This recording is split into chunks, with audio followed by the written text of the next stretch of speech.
Assalamualaikum warahmatullahi wabarakatuh. Alhamdulillah, assalatu wassalamu ala rasulillah wa ala alihi wa sahbihi wa wala amma ba'd. Apa kabar anak-anak semuanya? Apa kabar pada kesempatan ini?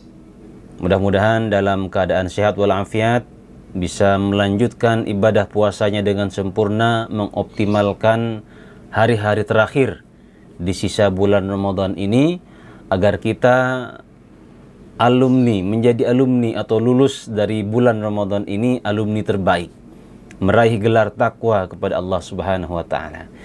Jangan kasih kendor semangatnya, tetap semangat untuk meraih Lailatul Qadar ya. Oke. Anak-anak sekalian, teman-teman semua yang mendengarkan video ceramah pendek ini, pada kesempatan ini kita akan menyampaikan sebuah hadis yang sangat penting, sebuah hadis mengkisahkan satu peristiwa yang luar biasa, yang bisa kita ambil pelajaran yang banyak dalam kisah ini. Hadis lumayan panjang, akan tetapi saya akan membacakan terjemahnya saja. Hadisnya, ceritanya agak panjang, dan simak baik-baik hadis ini. Hadis ini menurut saya hadis yang luar biasa. Dari Abdullah bin Muhammad bin Aqil, bahwasanya dia pernah mendengar Jabir bin Abdullah berkata, sampai kepadaku hadis dari seseorang yang didengarnya langsung dari Rasulullah sallallahu alaihi wasallam. Maka aku membeli seekor unta, kemudian aku kencangkan bekal perjalananku, maksudnya dia menyiapkan perjalanan untuk apa? Untuk sampai kepada orang yang mendengar hadis langsung dari Rasul tersebut.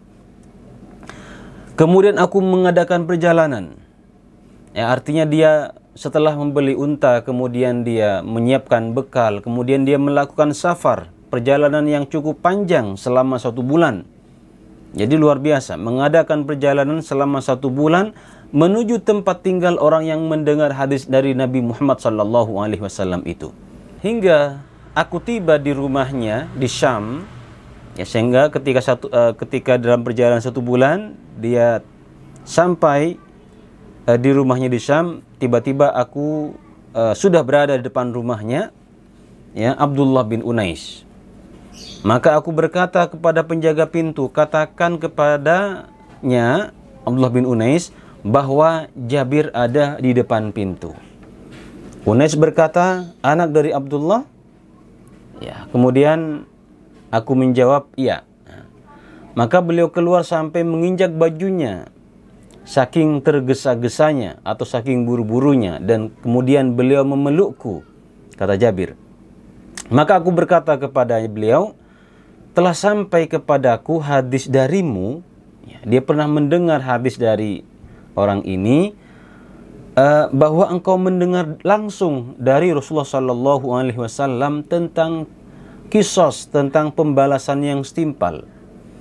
Maka aku khawatir kamu mati atau aku yang mati, ya, sebelum aku mendengar langsung hadis tersebut. Maka beliau berkata, ya, Abdullah bin Unais tadi berkata, dalam hadis yang panjang, saya akan bacakan terjemahnya. Ya, aku pernah mendengar Rasulullah Sallallahu Alaihi Wasallam bersabda, manusia akan digiring pada hari kiamat, atau bersabda, pada hari dalam keadaan manusia dalam keadaan telanjang, tidak berkhitan dan tidak membawa apa-apa. Nanti ketika dikumpulkan di padang mahsyar, manusia itu telanjang, ya, tidak memakai apa-apa, kemudian tidak berkhitan atau tidak bersunat dan tidak membawa apa-apa. Kita tidak bawa mobil kita, tidak bawa handphone, tidak bawa harta, ya. Kita tidak bawa apa-apa, hanya dibangkitkan kembali dalam keadaan telanjang. Kemudian kami bertanya, apa itu buhmun?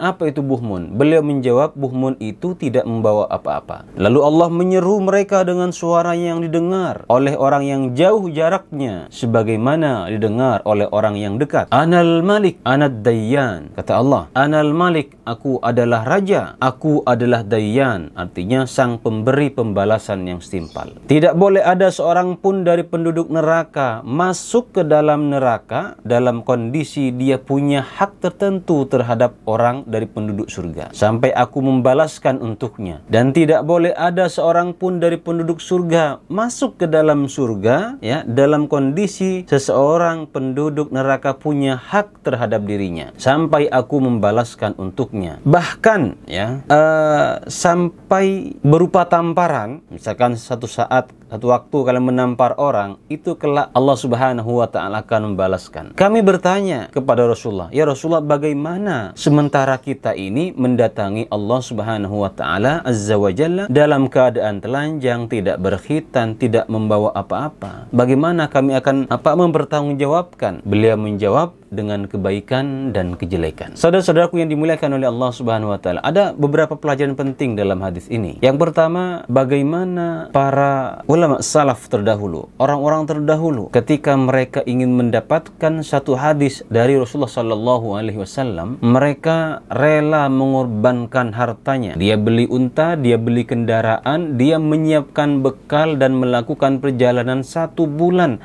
hanya untuk mendapatkan satu hadis. Nah, maka ini sebuah pelajaran bagi kita dalam kita menuntut ilmu. Jangan tanggung-tanggung, totalitas, kerahkan semua kemampuan kita, pikiran kita, harta, tenaga kita dalam menuntut ilmu. Bagaimana Jabir ini, dia mengorbankan uangnya untuk membeli unta, kemudian menyiapkan bekal yang cukup dalam perjalanan waktu sebulan lebih. Berangkatnya saja 1 bulan, kemudian balik 1 bulan. Dan beliau lakukan untuk mendengar hadis Nabi Muhammad SAW langsung dari orang yang pernah mendengar dari Nabi. Nah, bagaimana dengan kita? Bagaimana dengan anak-anak sekalian? Dengan kita semuanya? Apa yang kita lakukan dalam menuntut ilmu ini? Sudah kita tidak sungguh-sungguh, tidak serius, malas belajar, bagaimana kita akan mendapatkan ilmu? Jadi dalam mendapatkan ilmu itu tidak sekedar santai-santai, harus bersungguh-sungguh. Kalau kalian ingin menjadi orang yang pintar, manjadda wajadah, dalam sebuah pepatah yang sudah kalian hafalkan semua. Barang siapa yang bersungguh-sungguh, maka dia akan mendapatkan. Jadi, pelajaran yang pertama, pelajaran penting yang pertama, bersungguh-sungguhlah kita dalam menuntut ilmu. Bertotalitas, kerahkan semua pikiran, tenaga, harta kita untuk mendapatkan sebuah ilmu.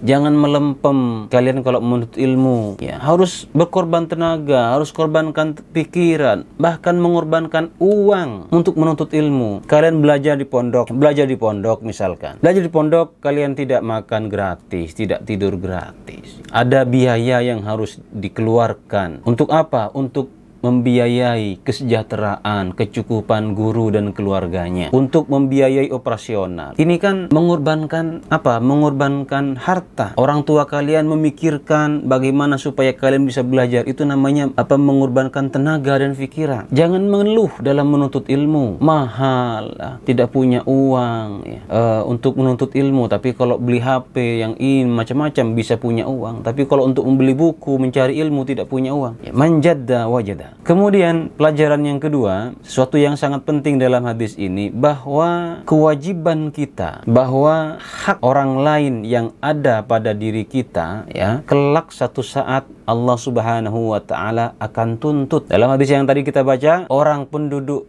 ahli neraka tidak akan masuk neraka sebelum, ya, hak-haknya itu kepada orang lain terpenuhi. Jadi apa artinya? Semua itu akan dipertanggungjawabkan. Semua nanti akan dihisap oleh Allah Subhanahu wa Ta'ala, akan dibalas oleh Allah Subhanahu wa Ta'ala, dan tak ada sekecil apapun yang akan terlewatkan dari pembalasan Allah Subhanahu wa Ta'ala. Begitu juga dengan penduduk surga, tidak akan masuk surga sampai hak-haknya itu, ya, sampai ketika dia mungkin punya penduduk dengan punya masalah dengan penduduk ahli neraka misalkan, ya, ada hak yang harus dia tunaikan, maka dia harus tunaikan terlebih dahulu. Ini pertama mengajarkan kepada kita bahwa janganlah kita berbuat kezaliman sekecil apapun. Zalim kepada orang lain. Bahkan dalam hadis ini dikatakan hanya menampar ataupun memukul. Satu saat kalau yang kita pukul menuntut atas perbuatan kita, maka kita tidak akan masuk surga, tidak akan masuk neraka sebelum dihisap terlebih dahulu. Ini proses dulu itu. Sebelum masuk neraka, sebelum diputuskan neraka ataupun surga, semua akan diproses oleh Allah Subhanahu wa Ta'ala. Kemudian bahwa setiap kebaikan, kemudian keburukan sekecil apapun itu akan dipertanggungjawabkan oleh Allah.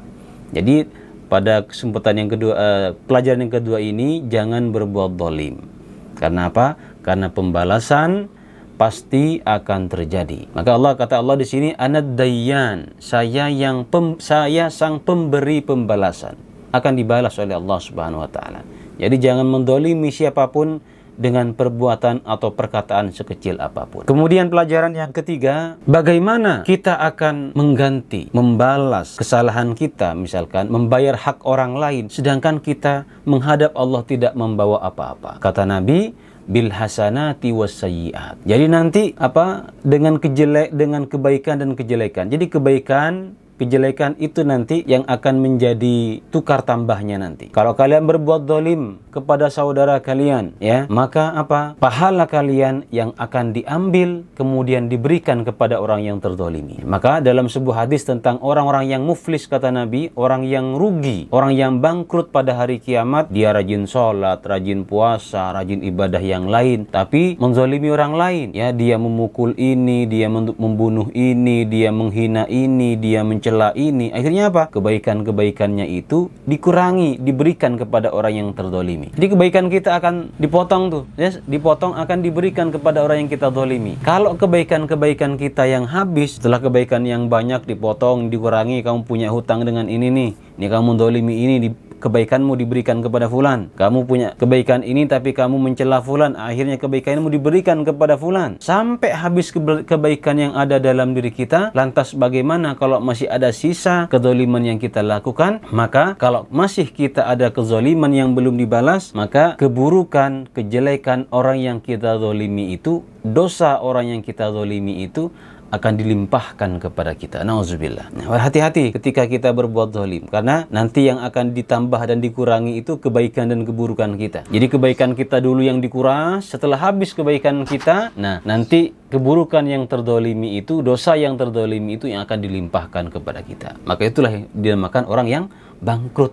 Padahal pahala kita sebelumnya sangat banyak, tapi kemudian habis gara-gara kita berbuat zalim. Ingat, Anad Dayyan, kata Allah, saya sang pemberi pembalasan, dan pasti sekecil apapun akan dibalas oleh Allah Subhanahu wa taala. Kemudian faidah dari hadis ini juga bahwa Allah Subhanahu wa taala ketika menyeru, yunadi, memanggil manusia, memanggil atau dengan suara, ya, dengan hadis ini kita bisa memahami bahwa Allah Subhanahu wa taala nanti menyeru kepada manusia, memanggil manusia dengan mengeluarkan suara. Hanya saja bagaimana suara itu tentu laisa kamitslihi syai' wa huwas samiul alim wa huwas samiul basir. Jadi teman-teman sekalian, anak-anakku yang dimuliakan oleh Allah Subhanahu wa taala, itulah sebuah hadis yang luar biasa. Beberapa faedah penting yang bisa kita ambil. Pertama, bahwa bersungguh-sungguhlah dalam menuntut ilmu. Kemudian jangan berbuat zalim, karena kezaliman sekecil apapun akan dihisap, akan dipertanggungjawabkan oleh kita nanti. Kemudian kebaikan, keburukan, inilah nanti yang akan menjadi transaksi antara umat manusia. Ketika dia berbuat zalim, kebaikannya akan terkuras sampai habis sesuai dengan kezaliman yang dia lakukan. Ketika kebaikannya habis, maka dosa-dosa, keburukan orang yang dizalimi akan dilimpahkan kepada kita. Itulah orang yang bangkrut. Kemudian yang keempat adalah tentang bahwa dalam hadis ini Allah mengeluarkan suara. Allah menyeru dengan suara yang dapat didengar.